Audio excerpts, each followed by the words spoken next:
तो हेलो दोस्तों, नमस्कार। आज हम बात करेंगे बिहार के जो सबसे प्रसिद्ध भूमि है बेतिया राज की भूमि के बारे में।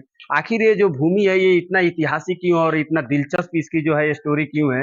ये जो भूमि है इसकी जो स्थापना थी वो 17वीं शताब्दी में राजा गज सिंह ने किया था, जो कि मुगल सम्राट शाहजहां के अधीन थे। बेतिया राज की जो जमीन थी इस पे उन्होंने बेतिया को अपना राजधानी बनाया और अपनी जो सत्ता थी और अपनी जो वर्चस्व थी उसको विस्तार किया। बेतिया राज का जो इतिहास है वो काफी समृद्ध है और दिलचस्प है। बेतिया राज में लगभग 15,000 एकड़ से ज्यादा जमीनें हैं, जो कि आज के उत्तर प्रदेश और हमारे बिहार में है। और सबसे ज्यादा जो जमीन है वो हमारे पश्चिमी चंपारण में है। तो अभी एक न्यूज जो है ट्रेंडिंग में चल रहा है। गवर्नमेंट ने आदेश दिया है, फरमान जारी किया है कि जितने भी मतलब बेतिया राज की जमीन है उस पे जो सरकार है वो अपना हक जमा सकती है।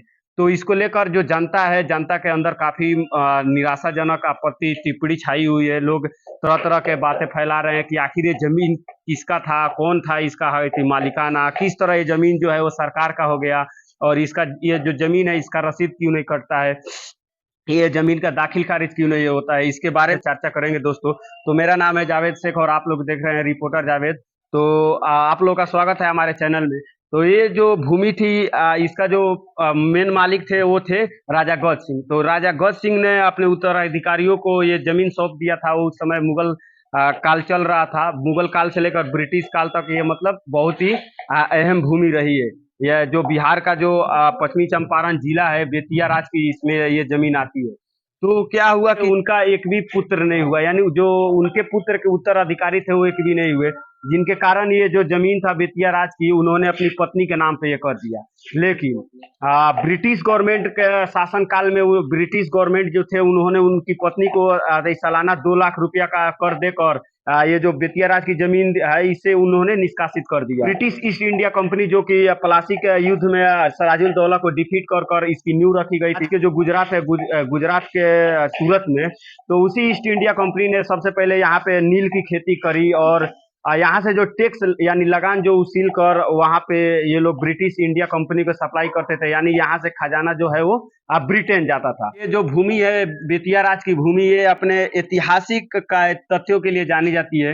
यही वो भूमि है जिसपे सबसे पहले भारतीय जो स्वतंत्रता सेनानी थे, यहीं से सत्याग्रह का आंदोलन हुआ था, जो कि हमारे बापू धाम मोतिहारी से हुआ था, जिनको हम आज भी बापू धाम मोतिहारी के नाम से जानते हैं। ये भूमि लगभग 15,000 एकड़ से ज्यादा है। जितने भी भारतवर्ष पे हुक्मरानों ने रूल किया था उनके लिए ये बेतिया जो थी, यानी जो बिहार थी, ये पूरी बहुत ही महत्वपूर्ण भूमि थी, क्योंकि ये एक उपजाऊ भूमि थी। यहाँ पर तरह तरह के फसलें उगा करती थी। हमारा बिहार था, उस बिहार की जो राजधानी थी वो थी पाटलिपुत्रा।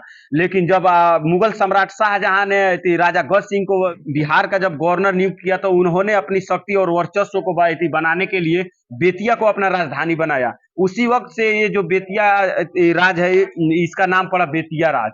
ब्रिटिशों से बहुत से संग्राम करने के बाद जो हमारे स्वतंत्रता सेनानी थे उन्होंने भारत को आजाद किया।